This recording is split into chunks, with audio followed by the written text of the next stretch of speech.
ದರ್ಶನ್ ಪತ್ನಿ ವಿಜಯಲಕ್ಷ್ಮಿ ಈಗಾಗಲೇ ಚಿನ್ನಮನಕೆರೆ ಅಚ್ಚುಕಟ್ಟು ಪೊಲೀಸ್ ಠಾಣೆಗೆ ಬಂದು ದೂರನ್ನ ದಾಖಲಿಸಿದ್ದಾರೆ. ಅದರ ಜೊತೆಗೆ ಈಗಾಗಲೇ ದೇವರಾಜ್ ಅನ್ನುವಂತಹ ಪ್ರೆಸ್ಟೀಜ್ ಸೌತ್ ರಿಡ್ಜ್ ಅಪಾರ್ಟ್ಮೆಂಟ್ನ ಸೆಕ್ಯೂರಿಟಿ ಗಾರ್ಡ್ ಕೂಡ ದೂರನ್ನ ದರ್ಶನ್ ವಿರುದ್ಧ ದಾಖಲಿಸಿದ್ದಾರೆ.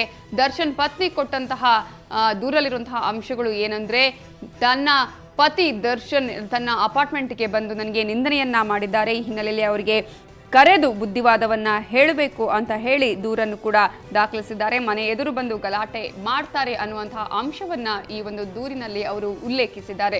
ಅದರ ಜೊತೆಗೆ ಈಗಾಗಲೇ ಈ ಒಂದು ಪ್ರೆಸ್ಟೀಜ್ ಅಪಾರ್ಟ್ಮೆಂಟ್ನ ಸೆಕ್ಯೂರಿಟಿ ಗಾರ್ಡ್ ಆಗಿರುವಂತಹ ದೇವರಾಜ್ ಅವರು ಕೂಡ ದರ್ಶನ್ ಮೇಲೆ ದೂರನ್ನ ದಾಖಲಿಸಿದ್ದಾರೆ. ಈ ದೂರಲ್ಲಿ ಹೇಳಿರುವಂಥದ್ದು, ಸಂಜೆ ಬಂದು ಈ ರೀತಿಯಾದಂತಹ ಒಂದು ಅವಾಚ್ಯ ಶಬ್ದಗಳಿಂದ ನಿಂದಿಸುವುದರ ಜೊತೆಗೆ ನನ್ನ ತಲೆ ಮೇಲೆ ಬ್ಯಾಟ್ನಿಂದ ಹೊಡೆದಿದ್ದಾರೆ ಅನ್ನುವಂಥ ಒಂದು ದೂರನ್ನು ಕೂಡ ದರ್ಶನ್ ವಿರುದ್ಧ ಈಗ ಸೆಕ್ಯೂರಿಟಿ ಗಾರ್ಡ್ ನೀಡಿರುವಂಥದ್ದು.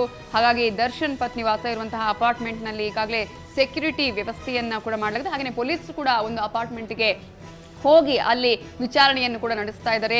ದರ್ಶನ್ ಪತ್ನಿ ವಿಜಯಲಕ್ಷ್ಮಿ ಅವರು ಕೊಟ್ಟ ದೂರಿನ ಆಧಾರದ ಮೇಲೆ ಈಗ ಅಲ್ಲಿ ಈ ಒಂದು ಪ್ರಕರಣಕ್ಕೆ ಸಂಬಂಧಪಟ್ಟಂತೆ ವಿಚಾರಣೆಯನ್ನ ನಡೆಸಲಾಗ್ತಾ ಇದೆ. ಹಾಗೆಯೇ ಸೆಕ್ಯೂರಿಟಿ ಗಾರ್ಡ್ಗಳ ಹತ್ರ ಇದರ ಬಗ್ಗೆ ಮಾಹಿತಿಯನ್ನು ಕೂಡ ಪೊಲೀಸರು ಕಲೆ ಹಾಕ್ತಾ ಇರುವಂತಹ ದೃಶ್ಯಗಳನ್ನ ನೀವೀಗ ನೋಡ್ತಾ ಇದ್ದೀರಾ.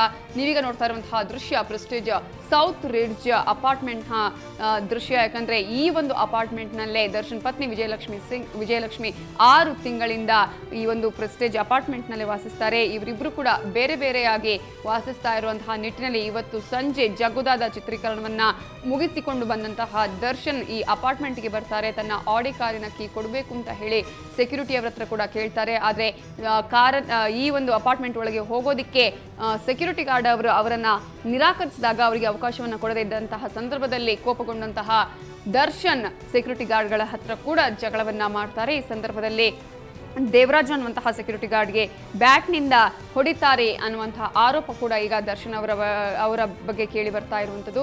ಹಾಗೆಯೇ ದರ್ಶನ್ ಈ ಸಂದರ್ಭದಲ್ಲಿ 2 ಬಾರಿ ಒಂದು ಅಪಾರ್ಟ್ಮೆಂಟ್ಗೆ ಇವತ್ತು ಭೇಟಿ ಕೊಟ್ಟಿದ್ದಾರೆ ಅನ್ನುವಂತಹ ಮಾಹಿತಿ ಕೂಡ ಲಭ್ಯವಾಗಿದೆ. ಒಂದು ಸಂಜೆ 7 ಗಂಟೆಯ ವೇಳೆಗೆ ಇಲ್ಲಿಗೆ ಬರ್ತಾರೆ. ಆ ನಂತರ 10 ಗಂಟೆಯ ವೇಳೆಗೆ ಮತ್ತೆ ಇಲ್ಲಿಗೆ ಆಗಮಿಸ್ತಾರೆ. ಆಡಿ ಕಾರ್ನ ಕೀ ಕೊಡಬೇಕು ಅಂತ ಹೇಳಿ ಅವಾಚ್ಯ ಶಬ್ದಗಳಿಂದ ಈ ಒಂದು ಅಪಾರ್ಟ್ಮೆಂಟ್ನ ಮುಂದೆ ಜಗಳವನ್ನ ಆಡ್ತಾರೆ. ವಿಜಯಲಕ್ಷ್ಮಿ ಅವರಿಗೆ ನಿಂದಿಸ್ತಾರೆ.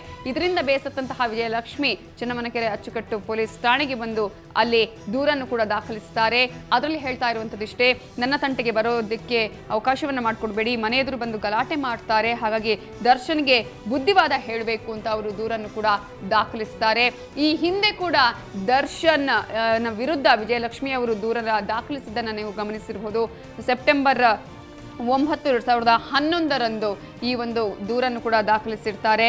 ಕೌಟುಂಬಿಕ ಕಲಹದಿಂದ ತನ್ನ ಮೇಲೆ ಮತ್ತು ತನ್ನ ಪುತ್ರನ ಮೇಲೆ 12 ಗಂಟೆಗೆ ಮಾರಣಾಂತಿಕ ಹಲ್ಲೆಯನ್ನು ನಡೆಸಿದ್ದಾರೆ ಅನ್ನುವಂಥ ದೂರನ್ನು ಕೂಡ 2011ರಲ್ಲಿ ವಿಜಯಲಕ್ಷ್ಮಿ ಅವರು ನೀಡಿರ್ತಾರೆ. ಆ ಸಂದರ್ಭದಲ್ಲಿ ಅವರು ವಿಜಯನಗರ ಪೊಲೀಸ್ ಠಾಣೆಗೆ ದೂರನ್ನ ಕೊಟ್ಟಿರ್ತಾರೆ. ಈಗ ವಿಜಯಲಕ್ಷ್ಮಿ ಅವರು ಚೆನ್ನಮ್ಮನಕೆರೆ ಅಚ್ಚುಕಟ್ಟು ಪ್ರದೇಶದಲ್ಲಿರುವಂತಹ ಪ್ರೆಸ್ಟೇಜ್ ಅಪಾರ್ಟ್ಮೆಂಟ್ನಲ್ಲಿ ಇರುವಂತಹ ನಿಟ್ಟಿನಲ್ಲಿ ಈ ಸಲ ಚೆನ್ನಮ್ಮನಕೆರೆ ಅಚ್ಚುಕಟ್ಟು ಪೊಲೀಸ್ ಠಾಣೆಗೆ ಬಂದು ದೂರನ್ನ ದಾಖಲಿಸಿದ್ದಾರೆ. ಇನ್ನು ಈ ಹಿನ್ನೆಲೆಯಲ್ಲಿ ಈಗಾಗಲೇ ದರ್ಶನ್ ವಿರುದ್ಧ ಇವತ್ತು 2 ಕೇಸ್ ದಾಖಲಾಗಿರುವಂಥದ್ದು. ಮೊದಲನೇದಾಗಿ ವಿಜಯಲಕ್ಷ್ಮಿ ಅವರು ನೀಡಿರುವಂತಹ ದೂರು, ಅದರ ಜೊತೆಗೆ ಈ ಒಂದು ಅಪಾರ್ಟ್ಮೆಂಟ್ನಲ್ಲಿ ಸೆಕ್ಯೂರಿಟಿ ಗಾರ್ಡ್ ಆಗಿ ಕೆಲಸ ಮಾಡ್ತಾ ಇರುವಂತಹ ದೇವರಾಜ್ ಅವರು ಕೂಡ ಕೊಟ್ಟಿರುವಂತಹ ದೂರಿನ ಆಧಾರದ ಮೇಲೆ ಈಗಾಗಲೇ ಪೊಲೀಸರು ಈ ಒಂದು ಅಪಾರ್ಟ್ಮೆಂಟ್ಗೆ ಬಂದು ಏನೆಲ್ಲ ಆಗ್ತಾ ಇದೆ, ಹಾಗೆಯೇ ಅವರು ಕೊಟ್ಟಂತಹ ದೂರಿನ ಆಧಾರದ ಮೇಲೆ ವಿಚಾರಣೆಯನ್ನ ನಡೆಸ್ತಾ ಇದ್ದಾರೆ.